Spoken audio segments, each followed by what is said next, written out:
Soul Searching is a series of audacious podcasts that challenge the way we instinctively think and react.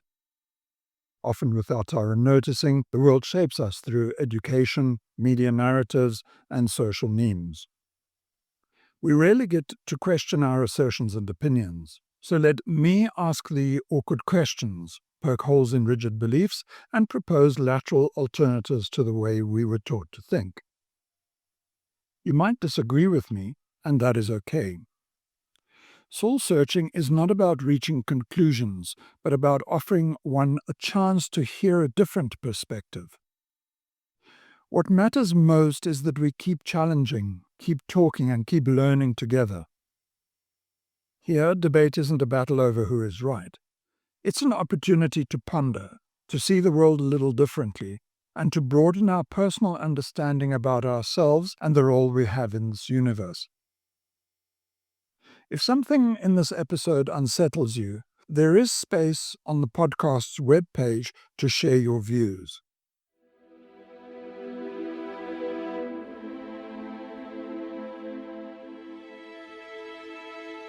In this episode, we take an unflinching look at our most primal sense, touch. Here we explore sensitive themes around touch, shame, and vulnerability. At birth, touch begins so naturally and innocently. Yet as we grow up, events, fears, and taboos often begin to weave shame into our skin. From the innocence of a child's need for comfort, through layers of explorative experiments, seeking attention and expressing desire, some more perilous than others, human contact can start to feel claustrophobic and threatening. However, it is possible to trace how the body learns to guard itself and to withdraw from the very connections it craves. We look at what happens when tenderness is taught to hide, and how, even after decades of caution, the body is able to learn to trust again. For some, the story may be painful, both physically and emotionally, but it might also lead to the rediscovery and celebration of one's ability to touch and be touched, thereby bringing about healing and allowing one to find the quiet courage it takes to reach back out towards another. Where has touch felt safe or unsafe in your own experience?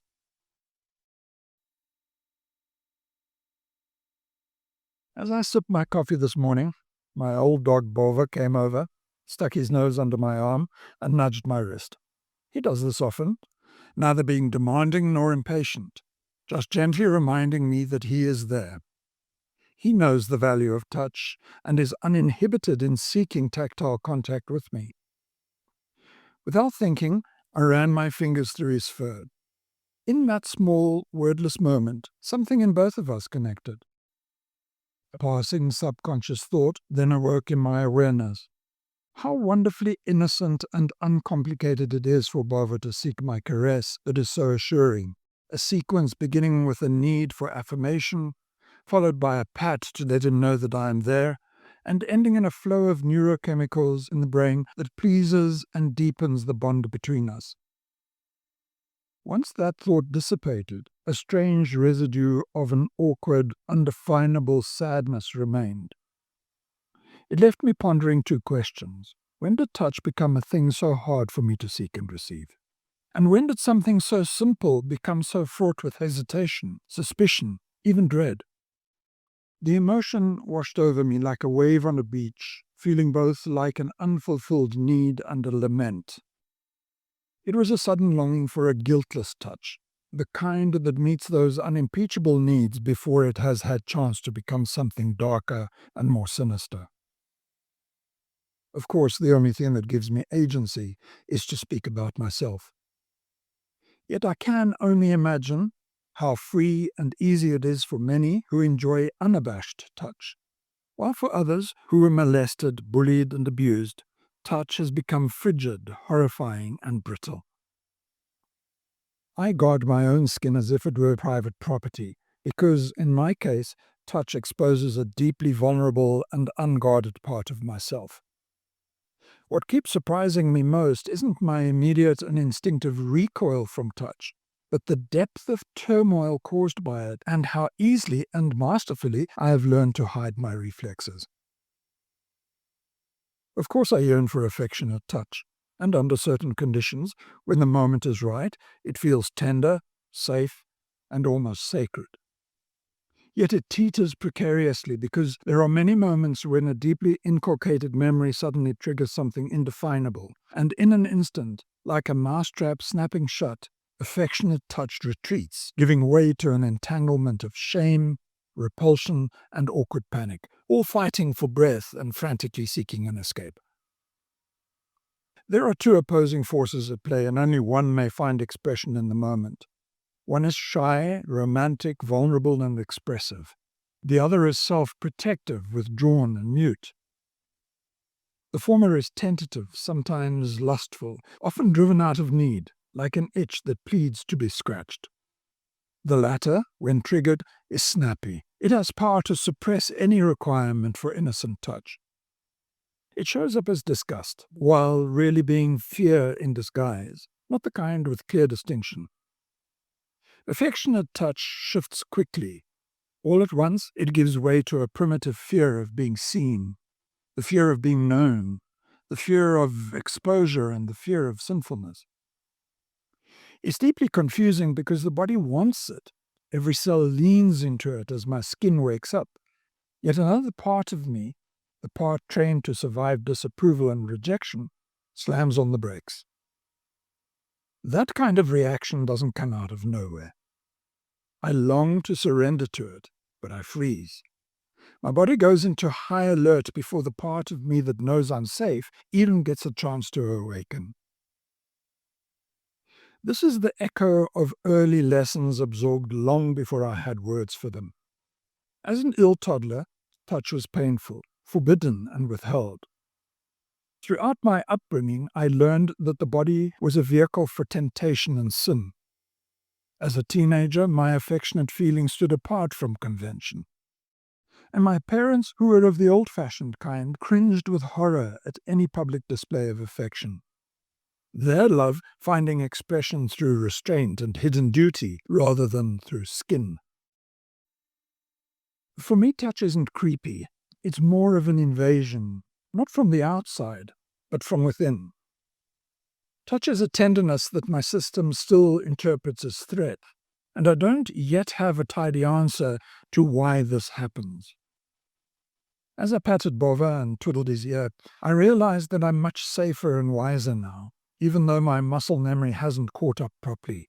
Yet I knew for the first time that an opportunity lay ahead to find holistic symmetry. Needing to find a break from the emotional anguish that had washed upon shore, I did what I often do, focus my thoughts on the psychology of it all. It's a safer space, cerebral and controlled, a coping mechanism that lets me step out of the abstract and into the concrete fact. Touch is one of our five senses, a vital one at that. Long before we had words, we had skin. Touch was our first language, the way we came to know safety, belonging, and love. Infants don't learn to trust from what people say. They learn it through what they feel. The skin isn't just a boundary between our inner and outer world. It's our first point of contact with the world. Every brush, every hold, every soothing gesture teaches us something about whether the world is safe enough to relax into. Physical contact, in its simplest form, like the way I touched Bova, is a reminder that touch isn't optional. It's as essential to our emotional development and well-being as food, shelter, and education. When I think back, the first lesson probably came when I was still a toddler.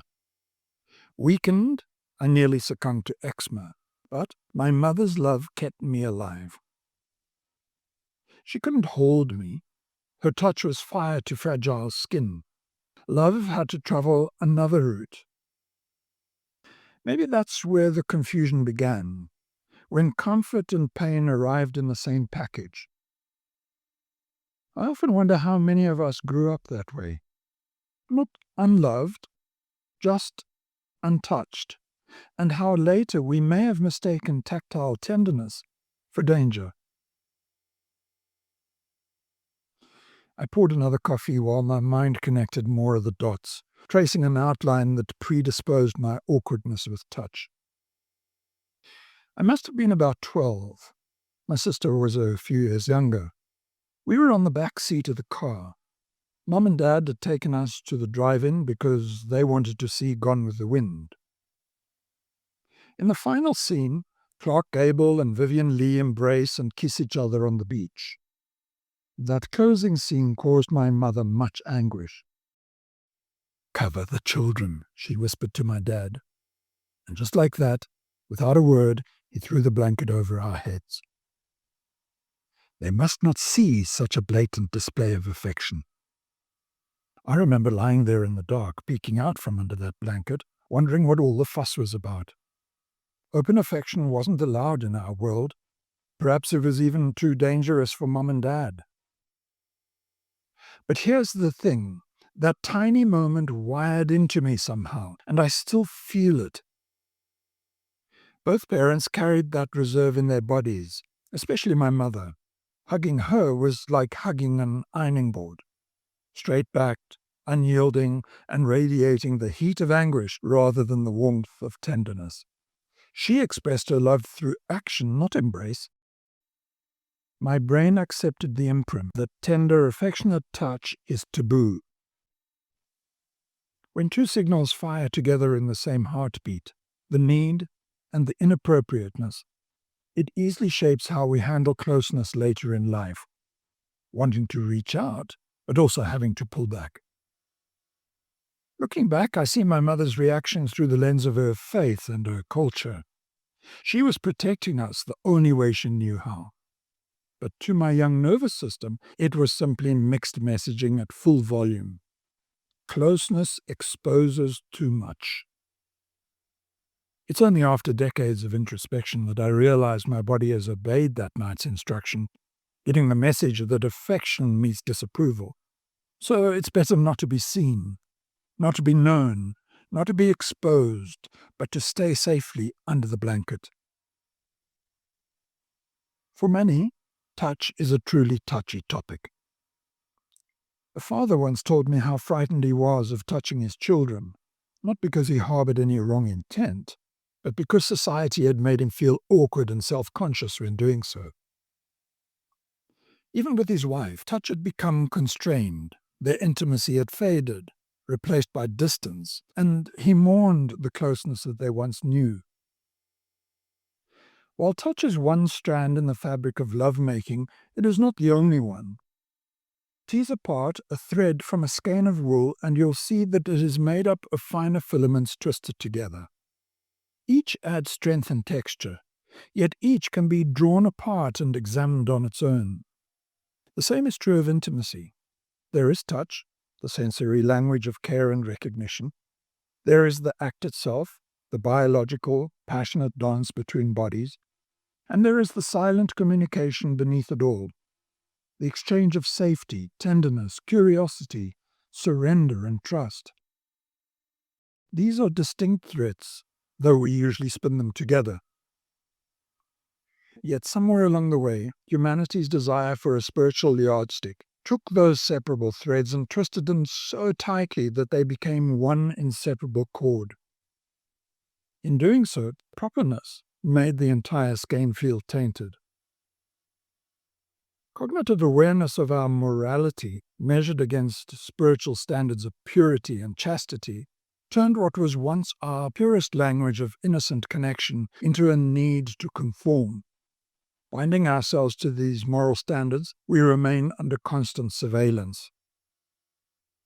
The body, once seen as our tactile interface to the world, became morally charged as a site of temptation, introducing the risk of depravity.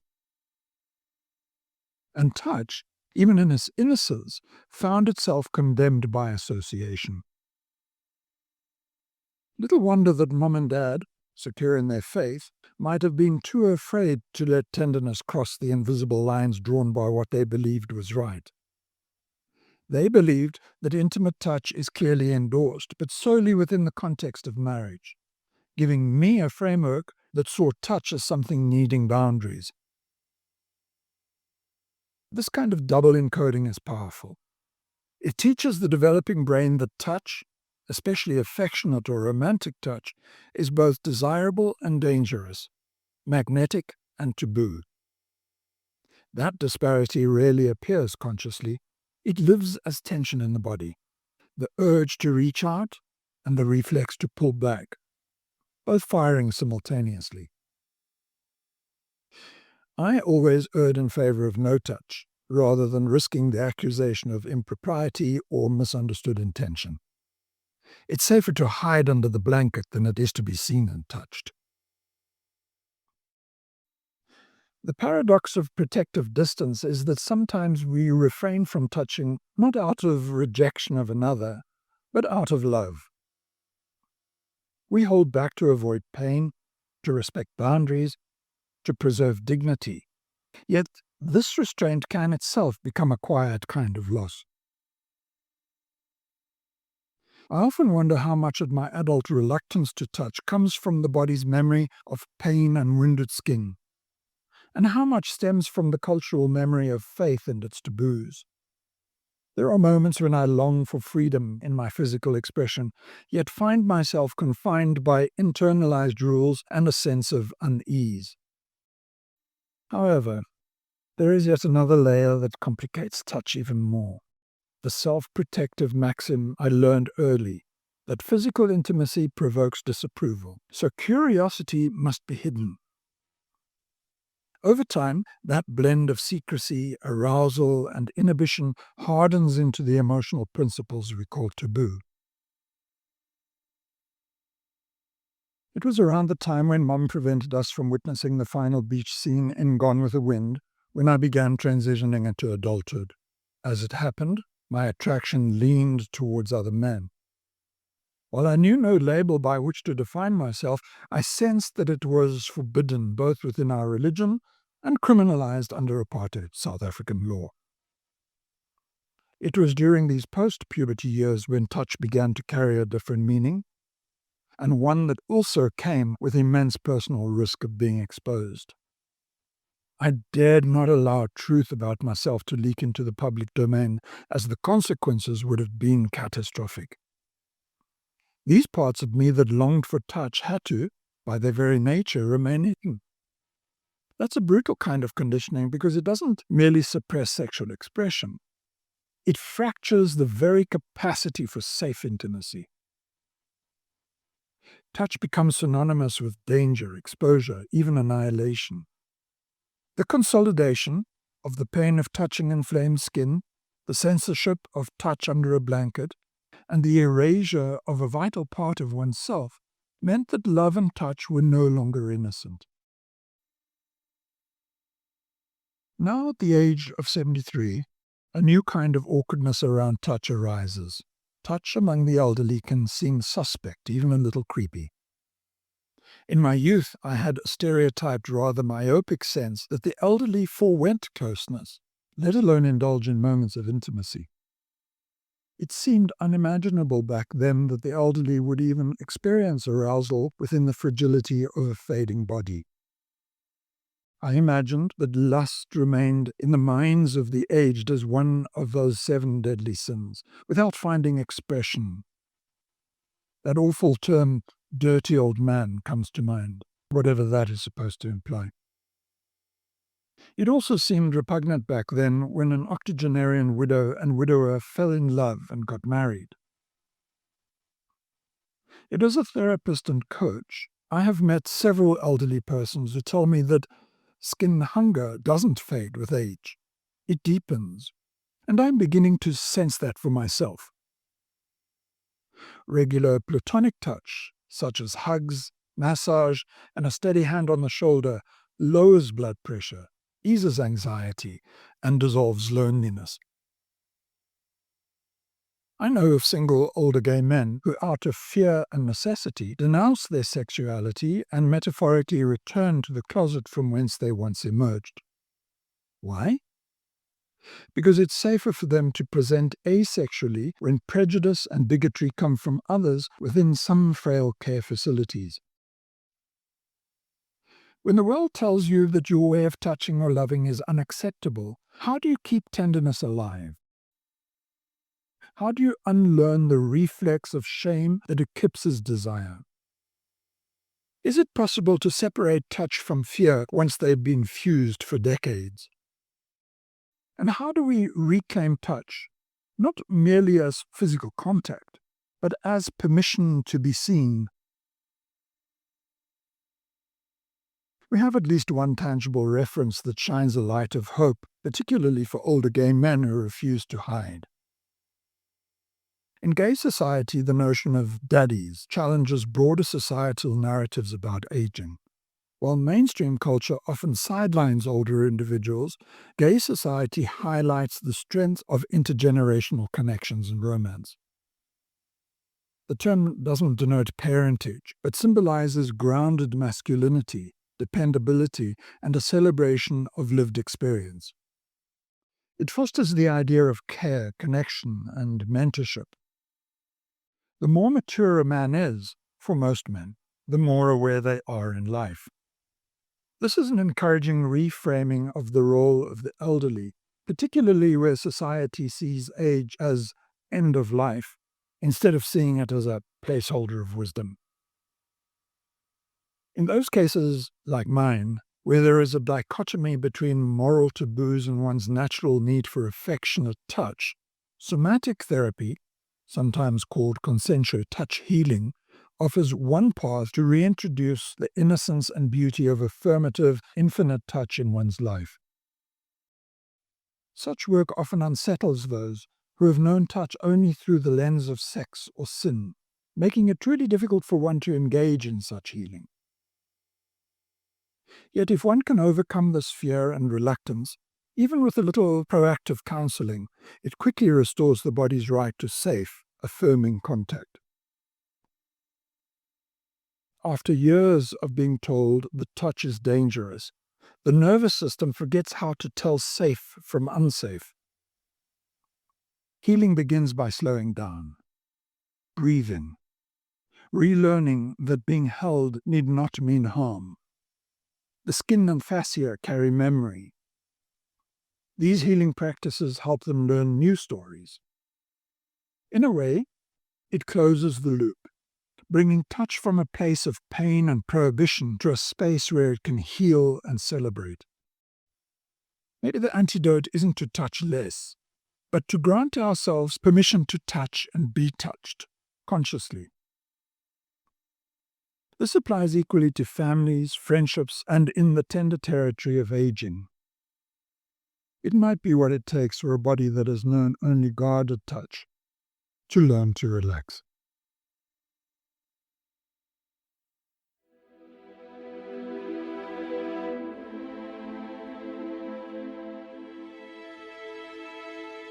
Every answer opens a door to a deeper question. Remember, it isn't agreement that connects and enlightens us, it's curiosity. If something stirred in you while listening, a question, a discomfort, a flicker of recognition, stay with it. That's where real change or deeper conviction begins to take root. If something in this episode unsettled you, there's space on the podcast's webpage to share your reflections with others. I'm Tom Budge.